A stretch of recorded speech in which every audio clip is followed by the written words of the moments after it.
पांडव जी आपका, और साथ ही आज इस उद्घाटन के जो कोचिंग के संस्थापक हैं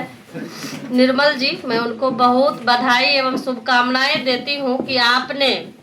मधेपुरा में खास करके ये आनंद विहार वार्ड नंबर 3 है और यहाँ जिस जगह हम लोग उद्घाटन किए हैं वहाँ पहले भी कोचिंग संस्थान चलती थी। तो मैं ढेर सारी शुभकामनाएं देती हूँ कि मधेपुरा में आपने शिक्षा जगत में एक नई सोच के साथ कोचिंग का उद्घाटन हम लोग किए हैं और आपने इसकी जो जरूरतें थी यहाँ के बच्चों की, उनके लिए आप खास करके मैथ में एक बेहतर प्रदर्शन करेंगे, ये मुझे उम्मीद है। यहाँ उपस्थित हैं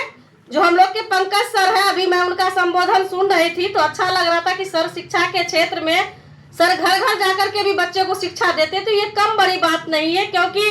शिक्षा देना और शिक्षा का एक व्यापार करना वो अलग चीज है। तो हम लोग जिस सर के बारे में मैं बोल रही हूँ, मैं लगातार इनको देखती हूँ, शायद मुझे ये जानते हो या ना जानते हो मैं, लेकिन सर को मैं जरूर जानती हूँ कि सर कोचिंग के मामले में बच्चे को जो होम ट्यूशन या कोचिंग चलाते हैं तो बहुत बेहतर तरीके से चलाते हैं। आप यहाँ उपस्थित हैं शशि यादव जी जो वार्ड पार्षद है, युवा है, लगातार वार्डों को कामों को लेकर के आप चिंतित रहते हैं और काम करते भी हैं। संतोष सर है, केमिस्ट्री टीचर है, रणधीर सर है, महसी में ही विद्या निकेतन के सन्नी सर है, विमल सर है, सुभाष सर है, अंकुश जी है, आशीष सर है, मंजेश जी है, सुशील जी है और तमाम जो यहाँ युवा हैं जो खास करके स्टूडेंट है और जो किसी भी क्षेत्र में है तो कोई कोहिनूर से कम नहीं है। तो मैं सबों को नव वर्ष की ढेर सारी बधाई देती हूँ, शुभकामनाएं देती हूँ कि ये वर्ष आप लोगों के जीवन में तरक्की लाए, उन्नति लाए और खास करके शिक्षा के क्षेत्र में जो जिस क्लास में है वह नियमित यदि पढ़िएगा। यह जरूरी नहीं है कि आप उस क्षेत्र में बहुत ही टैलेंट विद्यार्थी है तब जाकर के आप फर्स्ट या तो तुम सुपर कर पाइएगा, लेकिन आप यदि नियमित पढ़िएगा और आप यदि तेज नहीं भी है तो उस क्षेत्र में बहुत आगे जाइएगा। और संघर्ष जो होती है, चाहे वो मैं निर्मल जी को कहना चाहती हूँ कि आपने कोचिंग के यहाँ स्थापना की है, लेकिन यदि आप 10 बच्चे को करके ही लेकर के कीजिएगा तो आने वाले समय में वह आपको 1 लाख बच्चे से बेहतर जाकर के आपका प्रदर्शन रहेगा। क्योंकि जिस क्षेत्र में मैं महिला हूँ, मैं जानती हूँ, मैं आपके ही घर की बहन बेटी बहू हूँ, मुझे पता है हम लोग को कोई दिक्कत नहीं होता, लेकिन समाज में ऐसे ऐसे भी लोग हैं, क्योंकि मैं यदि यहाँ हूँ तो मैं परिवार के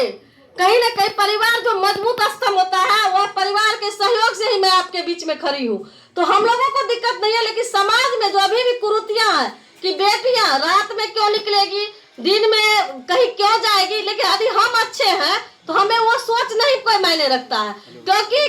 कीचड़ भी आप पे वही लोग उछालेंगे जो खुद वह कीचड़ में ग्रसित रहेंगे। तो हम लोग खुद स्टूडेंट हैं और यदि हम बेहतर करेंगे, वह चाहे हमारे समाज के बच्चे हो, हमारे समाज की बेटियां हो या हमारे समाज के शिक्षक हो, क्योंकि वह शिक्षक भी इसी समाज के हैं और बच्चे भी इसी समाज के। तो मैं निर्मल जी जो लगातार आपने बाहर में जाकर के पढ़ाई की है और आपने सोचा कि मैं मधेपुरा के बच्चों को कुछ शिक्षा दूं, मैं इसके लिए विशेष आभार प्रकट करती हूं। और खास करके मधेपुरा जैसे जगह में ये वार्ड नंबर 3 की धरती है, आनंद विहार की धरती, और मधेपुरा खास करके शिक्षा के मामले में आपने देखा होगा कि मधेपुरा के जितने भी लोग हैं चाहे किसी क्षेत्र में है, कहीं न कहीं मधेपुरा का नाम, क्योंकि हम लोग यदि कहीं जाते हैं और मधेपुरा का नाम कहते हैं तो वो कहते हैं कि वही लालू यादव वाला मधेपुरा। तो हमको लगता है कि हम लोग मधेपुरा से और गर्व महसूस करते हैं। तो मैं सभी बच्चों को नव वर्ष की ढेर सारी बधाई देती हूँ और आपके उज्जवल भविष्य की कामना करती हूँ।